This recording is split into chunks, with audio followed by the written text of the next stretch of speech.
छत्तीसगढ़ बीजापुर माओ हमलारे निखोज जड़े जवानकर एबे भी पत्ता मिली नाही। कुहाଯାଉଛି से माओवादींकर कब्जारे अछंती। एपरिकी छत्तीसगढ़ किसी सांबादिकों को मध्य लाल बाहिनी तरफरु फोन करी कुहाଯାଇଥିଲା जे निखोज सीआरपीएफ कोब्रा जवान को सेमाने निज कब्जारे रखिछंती। तांको उद्धार करबाको आकुल निवेदन करिछंती परिवार। प्रधानमंत्री और केंद्र गृहमंत्री अमित शाह को सेमाने एथिपाई अनुरोध करिछंती। निखोज जवान राकेश्वर सिंह मानहासकर घर हेउछि जम्मू कश्मीर रे। गत शनिवार बस्तर जंगल रे सुरक्षाकर्मी कम्बिंग बेले तीन पटु घेरी आम्बुश करथिले माओवादी। एथिरे 22 जवान शहीद हेबा सह 31 जण आहत होइथिले। मेरा पापा जल्दी वापस आ जाए। मेरा पापा जल्दी वापस आ जाए। भगवान जो तो बोल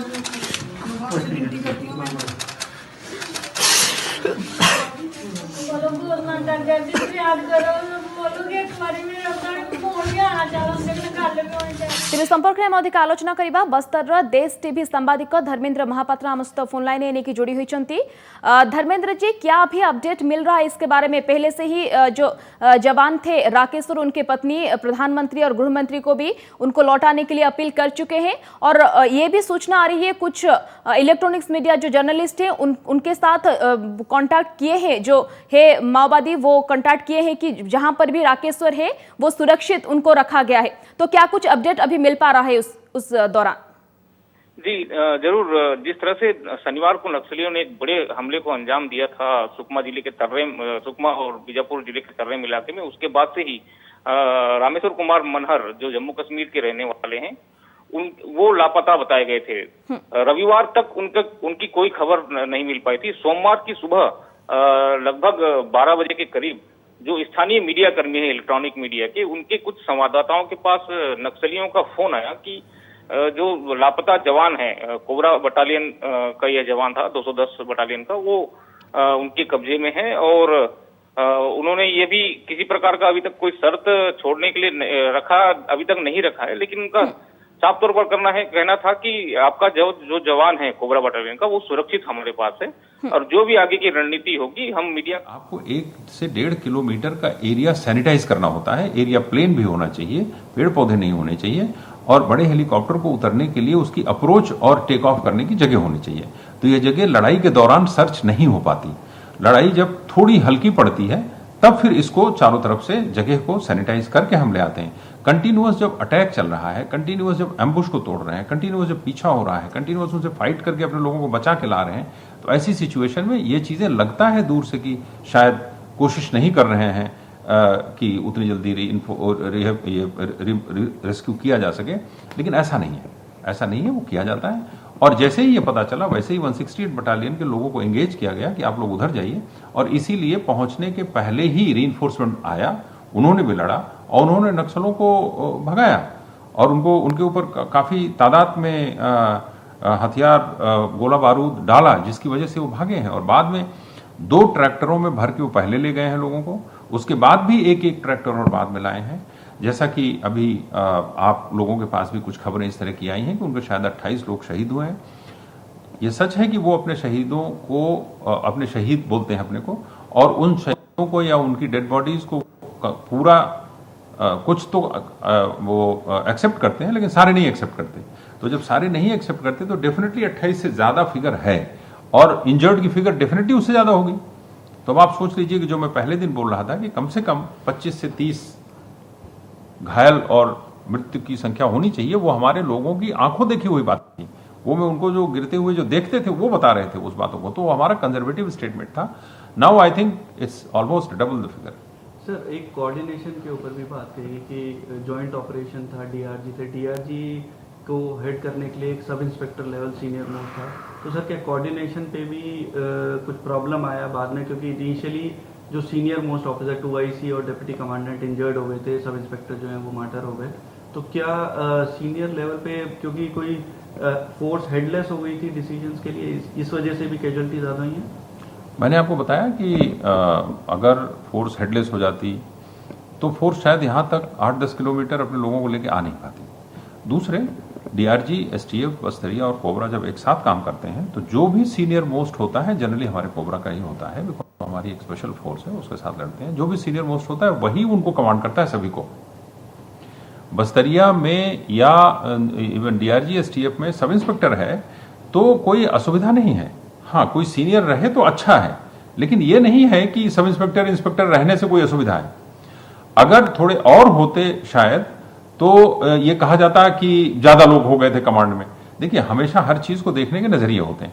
ऐसा नहीं है कि लीडरशिप की कमी है, लीडरशिप पूरी थी और तभी तो बचा के लाए। अगर एक लीडर, किसी का भी एक लीडर अगर किसी कारण से इंजर्ड हो गया, गिर गया, डेफिनेटली उसका second in command take over करता है और वो सीनियर लीडरशिप को पता रहता है। जैसे हमारे संदीप हैं, अब संदीप को डेफिनेटली ये पता था कि ये सब इंस्पेक्टर इनका जो लीडर है उसकी ये असुविधा हो गई, तो दूसरे लीडर ने टेक ओवर किया उसको, तभी तो ये सब चला। लेकिन अगर ये बोलिए कि वो डीआरजी का केवल सीनियर मोस्ट आदमी सब इंस्पेक्टर था तो उनका हमेशा ऑफिसर इतनी संख्या में है नहीं कि हर जगह पहुंच पाए। हम लोगों ने बार बार उनको रिक्वेस्ट भी किया है और वो जितना संभव है हमेशा देते हैं। सर, आप लीडरशिप का कोई कोऑर्डिनेशन का अभाव नहीं था, नहीं तो आप देखिए ना, सब की तरफ इंजर्ड और सब की तरफ शहादत की संख्या कम नहीं है किसी में।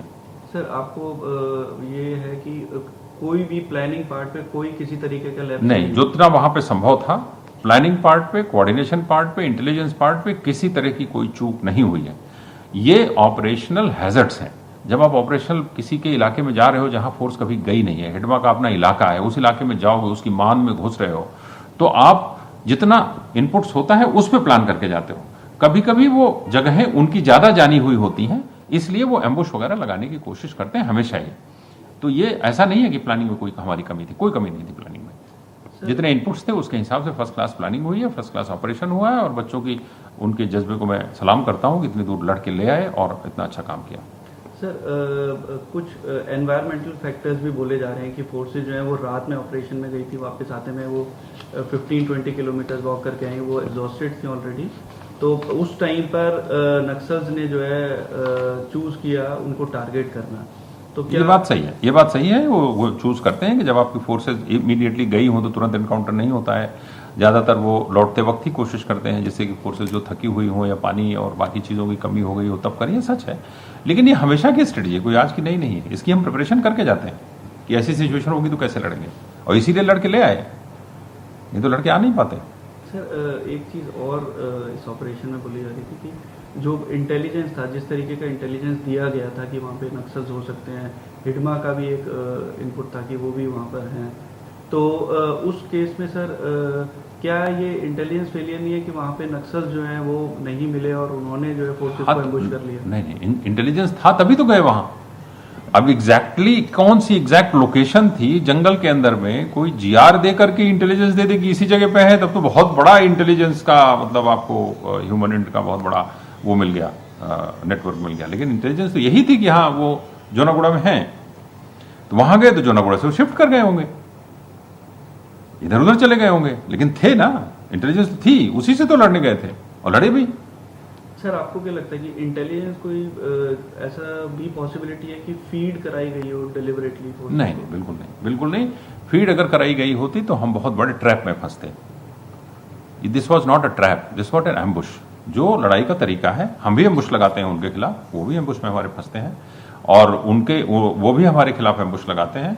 हम लोग जब एम्बुश में पड़ते हैं तो एम्बुश को कैसे तोड़ा जाता है, जैसे चक्रव्यूह नहीं होता महाभारत में सुना जाता है, वो चक्रव्यूह का पार्ट है, उनकी लड़ाई का पार्ट है, हमारी लड़ाई का भी पार्ट है।